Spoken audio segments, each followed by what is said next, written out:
नमस्कार. अंधश्रद्धेचे बळी अंधश्रद्धेचे बळी कोण पडतात याचा सैनिक समाज पार्टीच्या व्यासपीठावर अभ्यासांती निष्कर्ष काढला आहे की जनरली अडाणी अल्पशिक्षित समाजातील लोक अंधश्रद्धेला बळी पडतात. मग आता तुम्ही म्हणाल की राजकारणातले जे 9 नेते गेले होते अशोक खरातच्या आश्रमाला भेट देण्यासाठी, नंतर काही सुशिक्षित अधिकारी IPS IAS अधिकारी सुद्धा गेले होते.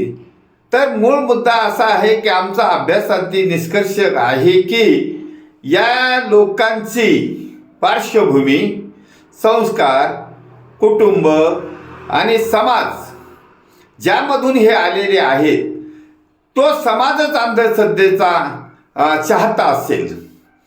जरी ते नंतर सुशिक्षित झाले म्हणून अंधश्रद्धेचे बळी पडणार नाहीत याची गॅरंटी नाही, म्हणून ते लोक अंधश्रद्धेला बळी पडले.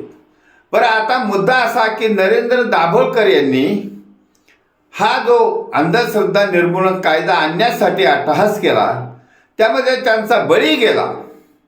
परंतु त्यांचा जो अभ्यास होता की व्हॉट इज श्रद्धा आणि व्हॉट इज अंधश्रद्धा, अंधश्रद्धा काय आणि श्रद्धा काय या नावाखाली धार्मिक आधार घेऊन श्रद्धेला अंधश्रद्धेत लोटल्या जाते.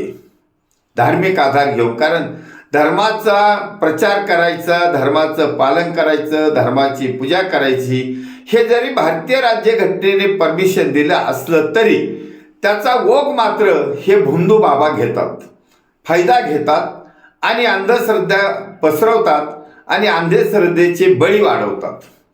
मग राजकारणातले लोक कसे गेले, त्यांचे सुद्धा संस्कार तेच असतात.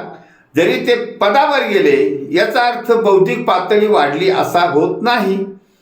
सुशिक्षित समाजाने याच्यामध्ये पुढाकार घेतलेला दिसून येत आहे. कारण सुशिक्षित समाज, इमानदार समाज, सज्जन समाज कोणत्याही भूलथापाला बळी पडणार नाही. आणि ह्या समाज सैनिक समाज पार्टीच्या बौद्धिक आंदोलनामुळे जागृत होत चालला आहे. आणि आपण पहिलं अंधश्रद्धा फक्त त्या बंधू बाबाला शिक्षा देणे किंवा बळी पडणाऱ्याला न्याय मिळवून देणे एवढ्यापर्यंत सीमित ठेवून चालणार नाही. यामध्ये आपण ह्या वादळ हे जे सैनिक समाज पार्टीचं बौद्धिक आंदोलन आहे याचा आधारच घ्यायचा आहे की राजकारणात सुद्धा अंधश्रद्धेला बळी पडणाऱ्याच्या मनोवृत्तीचे लोक पाठवू द्यायचे नाही, जाऊ द्यायचे नाही. तरच नरेंद्र दाभोळकरांच्या विचाराला खरी आदरांजली ठरणार आहे. कारण दाभोळकरने विज्ञानवादी दृष्टिकोन, विचार समाजापुढे मांडला होता आणि त्यांनी चॅलेंज केलं होतं की भूत पिशाच्य काही नसतं, हे फक्त मनाच्या तुमच्या भावनेचा खेळ आहे आणि मनोवृत्तीचा खेळ आहे. त्यामुळे दाभोळकरांच्या विचाराचं, विज्ञानवादी विचाराचं सुशिक्षित लोकांनीच सरकार आणण्यासाठी सैनिक समाज पार्टीवर येण्याचं निश्चित केलं आहे. त्याची सुरुवात आपल्याला जरी 2029 मध्ये नरेंद्र दाभोळकरांच्या विचाराचं म्हणजे छत्रपती शिवाजी महाराजांच्या रयतेच्या राज्याची पुनरावृत्ती म्हणजे सैनिक समाज पार्टीचं सरकार आणण्याचं प्लॅन केला आहे, तो मतदारांनी केला आहे, सुशिक्षित मतदारांनी केला आहे. सुशिक्षित मतदारांनी आता ह्या अशोक खरात प्रकरणावर हळहळ करून थांबायचं नाही, तर आपण हे संघटित व्हायचं आहे. सैनिक समाज पार्टीचं राजकारण आणि अंधश्रद्धा निर्मूलन ह्या दोन्हीचं कॉम्बिनेशन आहे. त्यामुळे सैनिक समाज पार्टीच्या व्यासपीठावर येऊन हे सरकार अंधश्रद्धेला बळी पडणाऱ्या लोकांना संघटित करून चाललेलं सरकार, त्यामुळे आपल्याला विज्ञानवादी सरकार आणायचं आहे.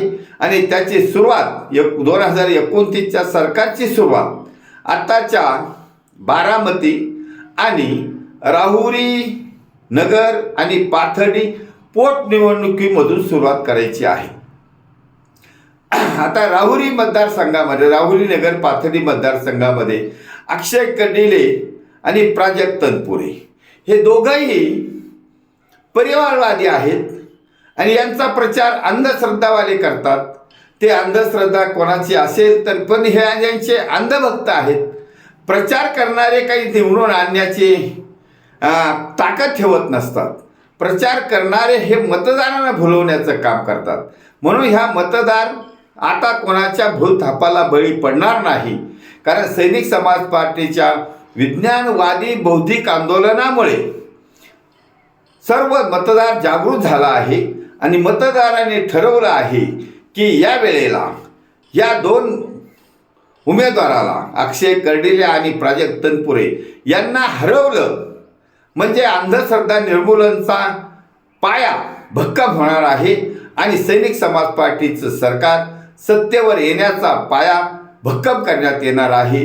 त्यामुळे अंधश्रद्धा निर्मूलन विचारधारेच्या सर्व मतदारांचे धन्यवाद.